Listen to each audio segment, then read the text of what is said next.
हिंगोली जिल्हा परिषदेच्या मैदानावर सध्या 2 दिवस झाले प्रदर्शनी सुरू आहे। मात्र या प्रदर्शनीला ग्राहकांनी दांडी मारल्याचं दिसून आलंय।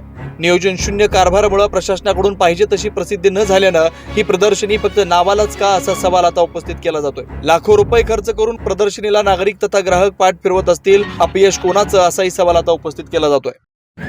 कमी आले का? हो, कमीच आहे. गर्दी नाही समजायचं? नाही, इथं एकही इकलं नाही. एक ऐकलं नाही का? हा.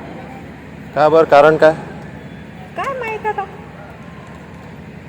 इकलं नाही, एकही इकलं नाही. नाही, मग आता यांनी तर खूप मोठा गाजावाजा करत उद्घाटन केलं, हो, तरी लोक आले नाही। आले नाही तर. काय कारण काय असेल? काय माहित, काय करायचं. हिंगोली शहरातील जिल्हा परिषद प्रशालेच्या मैदानावर महाराष्ट्र राज्य ग्रामीण जीवनोन्नती अभियान, जिल्हा ग्रामीण विकास यंत्रणा हिंगोली यांच्या अंतर्गत ग्रामीण भागातील महिलांनी उत्पादित केलेल्या मालाला बाजारपेठ उपलब्ध करून देण्याच्या अनुषंगानं जिल्हा ग्रामीण विकास यंत्रणा यांच्या मार्गदर्शनाखाली कयादू जिल्हास्तरीय सरस विक्री प्रदर्शनीचं आयोजन करण्यात आलं। 22 मार्च शनिवारी आमदार तानाजी मुटकुळे, जिल्हाधिकारी अभिनव गोयल, जिल्हा परिषद मुख्य कार्यकारी अधिकारी नेहा भोसले, प्रकल्प संचालक नामदेव केंद्रे यांच्या प्रमुख उपस्थितीत मोठ्या थाटामाटात या प्रदर्शनीचं उद्घाटन करण्यात आलं। मात्र उद्घाटन झाल्यानंतर दुपारच्या सत्रानंतर आणि आज दुसऱ्या दिवशीही अधिकाऱ्यांशिवाय या प्रदर्शनीमध्ये ग्राहक फिरकलेच नसल्यानं ते प्रदर्शन नुसतं नावालाच पाहायला मिळालं।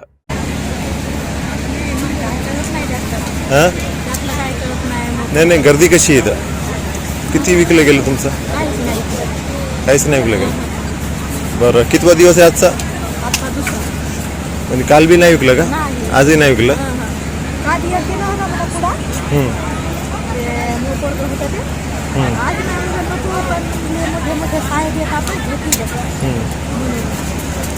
आजही नाही विकला?